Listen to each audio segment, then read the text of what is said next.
नमस्कार विद्यार्थियों, वैदिक एकेडमी के यूट्यूब चैनल पर आपका हार्दिक स्वागत है। प्रिय विद्यार्थियों, आज की इस वीडियो के अंदर हम शुरुआत करने जा रहे हैं राजस्थान का एक महत्वपूर्ण टॉपिक, राजस्थान कला साहित्य संस्कृति से संबंधित, और उस टॉपिक का नाम है राजस्थान के प्रमुख लोक संत। इस वीडियो के अंदर हम राजस्थान के प्रमुख लोक संतों के बारे में चर्चा करेंगे। उससे पहले मैं आपको बता दूं कि लोक संत किसे कहते हैं। लोक संतों का सीधा सीधा मतलब होता है कि ऐसे महान पुरुष जिन्होंने समाज के अंदर लोगों को जीवन के अंदर कुछ नियम बताए, लोगों के लिए कुछ नया संप्रदाय चलाया और लोगों को भक्ति का एक नया मार्ग बताया।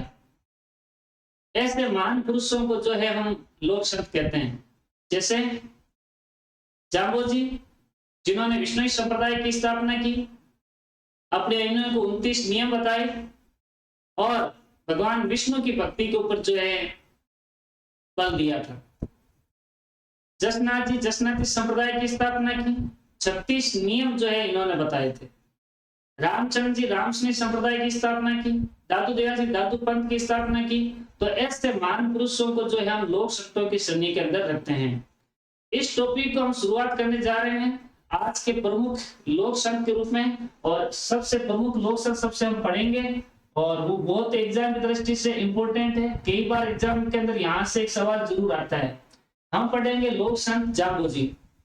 गुरु जम्बेश्वर भगवान के बारे में जो है हम इस वीडियो के अंदर आपसे चर्चा करेंगे। और जाम्बोजी भगवान पढ़ने से पहले आप लोग जो है अपने इस चैनल को, जो आपका अपना वैदिक एकेडमी चैनल है, उस चैनल को आप जो है ज्यादा से ज्यादा शेयर कर दीजिए।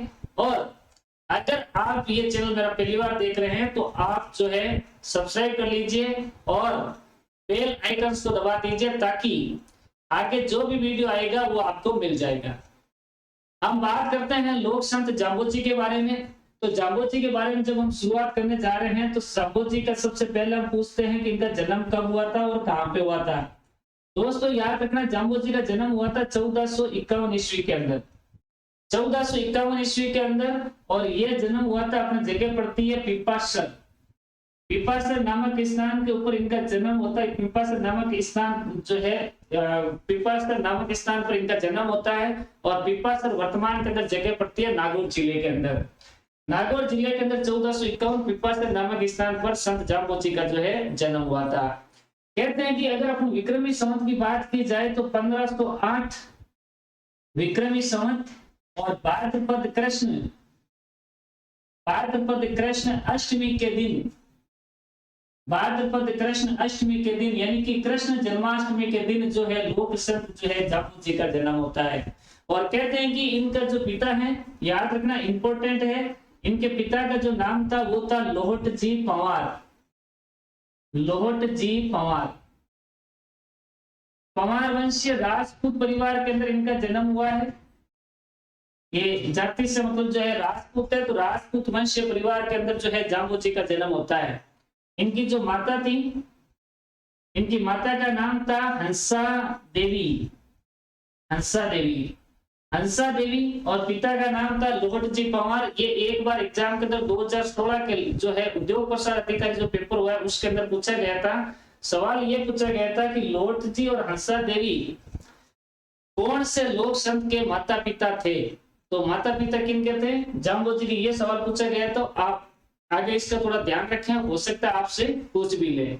हम बात करते हैं पिताजी इनके जो है लोहट जी पंवार थे, राजपूत परिवार के अंदर इनका जन्म हुआ है। माता इनकी जो है हंसा देवी थी। जाम्बोजी के बारे में ऐसा कहा जाता है कि जाम्बोजी के जन्म लेने के 7 वर्ष तक जाम्बोजी जो है मौन थे, मतलब जो है बोले नहीं थे। 7 और 8 वर्ष के अंदर इन्होंने सबसे पहले गुरु चरण जो है शब्द बोला था। कहते हैं कि इनके जो गुरु थे, इन्होंने जिनसे मतलब इन्होंने दीक्षा ग्रहण की थी, उनके गुरु का नाम था गुरु गोरखनाथ जी।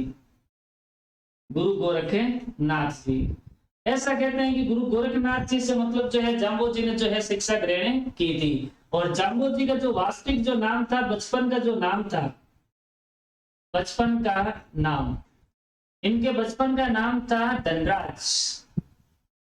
इनके बचपन का नाम धनराज था। जाम्बेश्वर भगवान का जो बचपन का नाम था वो धनराज था। और ऐसा कहते हैं कि गुरु गोरखनाथ मतलब जो है कि गुरु गोरखनाथ से इन्होंने दीक्षा ग्रहण की थी। और जाम्बोजी कहते हैं कि जब 1483 के अंदर 1483 के अंदर इनके माता पिता का जो है देहांत हो जाता है। 1483 में जब इनके माता पिता का देहांत हो गया तो जम्बेश्वर भगवान जो है पिपास्त्र से अपनी एक जगह पड़ती है सम्राट थल नामक स्थान पर आते हैं और यहाँ आकर के जम्बेश्वर भगवान की भजन कीर्तन करते हैं। और यहाँ पर मतलब जो है भजन करते करते कहते हैं कि 1485, याद रखना दोस्तों 1485। और अगर आपसे पूछ ले कि 1485 मतलब जो है तो इनका मतलब जो है कौन सा विक्रमी संवत होगा, तो याद रखना 1542 विक्रमी संवत कार्तिक कृष्ण अष्टमी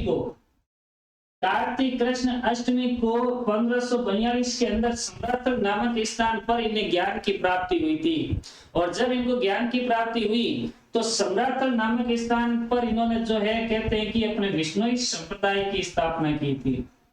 विष्णुई संप्रदाय का मतलब होता है कि भाई ये मतलब 20+9 यानी कि 29, 20+9 इनको बोलते हैं 29 यानी 20 यानी 20+9 नियम बताए थे और ज्ञान प्राप्ति प्रसाद जो है 29 नियम बताए थे।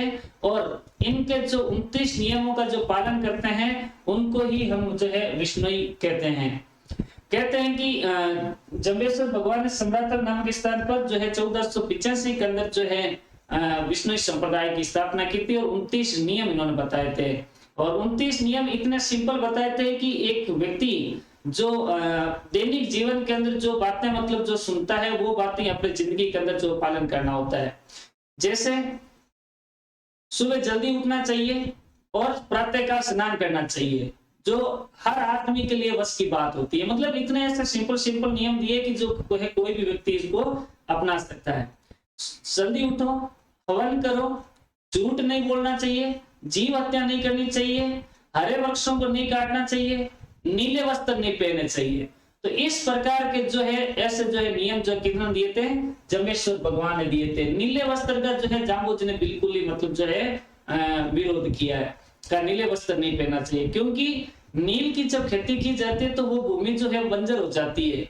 तो जम्बेश्वर भगवान ने मतलब कहा कि भाई इस प्रकार जब ये मामला होता है, भूमि जो है बंजर हो जाती है, तो ऐसे कलर का अपने को करना ही क्या, ऐसे कलर का तो हमेशा हमेशा के लिए जिंदगी में त्याग करते हैं ना चाहिए। यानी नीले वस्त्र का मतलब बिल्कुल इन्होंने क्या किया है, विरोध किया है। यानी 29 नियम बताए थे और इन्होंने कुछ किताबें भी लिखी है। जम्बेश्वर भगवान की पुस्तकें याद रखें, ज्ञान प्राप्ति के पश्चात इन्होंने पुस्तकें लिखी थी। और उनकी जो पुस्तकें हैं, एक पुस्तक तो इनकी जिसका नाम है जम संहिता, एक है जम शक्ति, जम सागर, ये इनकी जो है पुस्तकें हैं। 3 पुस्तकें याद रखें, जम संहिता, जम शक्ति और जम सागर, ये इनकी प्रमुख 3 जो है किताबें हैं।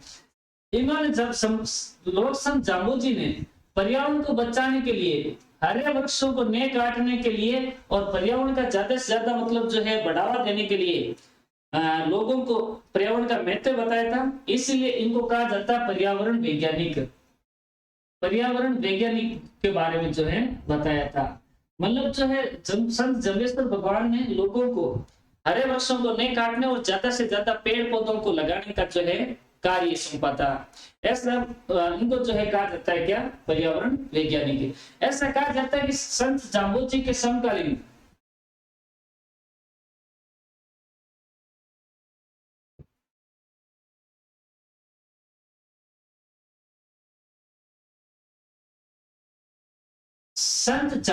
समकालीन समकालीन हम बात करते हैं तो समकालीन देखा जाए तो यहाँ पर दिल्ली का जो बादशाह था, दिल्ली का सुल्तान था इब्राहिम लोदी।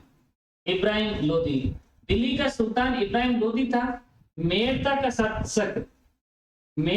शासक था राव राव दूधा, राव दूधा। और मारवाड़ का शासक, मारवाड़ का शासक था अपने सातल देव, सातल देव। बीकानेर, बीकानेर का शासक था राव जेठ सिंह,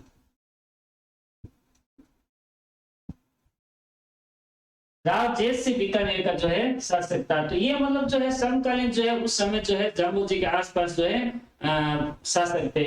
कहते हैं कि जाम्बू के मतलब प्रेरणा से इब्राहिम लोधी इतना प्रभावित हुआ कि जाम्बू के कहने पर इस इब्राहिम लोधी ने इस क्षेत्र के अंदर गौ हत्या के ऊपर रोक लगाई थी, गौ हत्या पर रोक लगाई थी। इब्राहिम लोधी ने बीकानेर क्षेत्र के अंदर जाम्बू के कहने पर गौ हत्या के ऊपर जो है रोक लगाता है।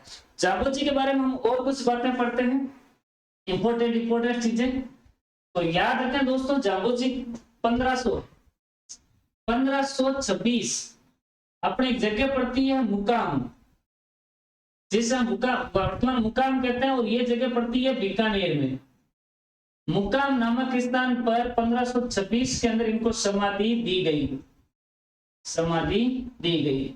1526 मुकाम नामक स्थान पर जाम्बू जी को जो है समाधि दी गई। और कहते हैं कि संत जम्बेश्वर भगवान का जो मेला है ये प्रतिवर्ष साल में 2 बार लगता है, साल में 2 बार इनका मेला लगता है। एक तो लगता है इनका फाल्गुन अमावस्या, फाल्गुन की अमावस्या को, और एक लगता है आश्विन, आश्विन मास की अमावस्या को जो है संत जाम्बू जी का जो है मेला पड़ता है। साल में 2 बार जो है संत लोग जो है जाम्बू जी का जो है मेला लगता है, फाल्गुन अमावस्या और आश्विन अमावस्या को। संत जम्बेश्वर भगवान ने विष्णुई संप्रदाय के लिए सबसे महत्वपूर्ण जो पेड़ जो है उसका रक्षा करने का जो वचन दिया है वो पेड़ है खेजड़ी।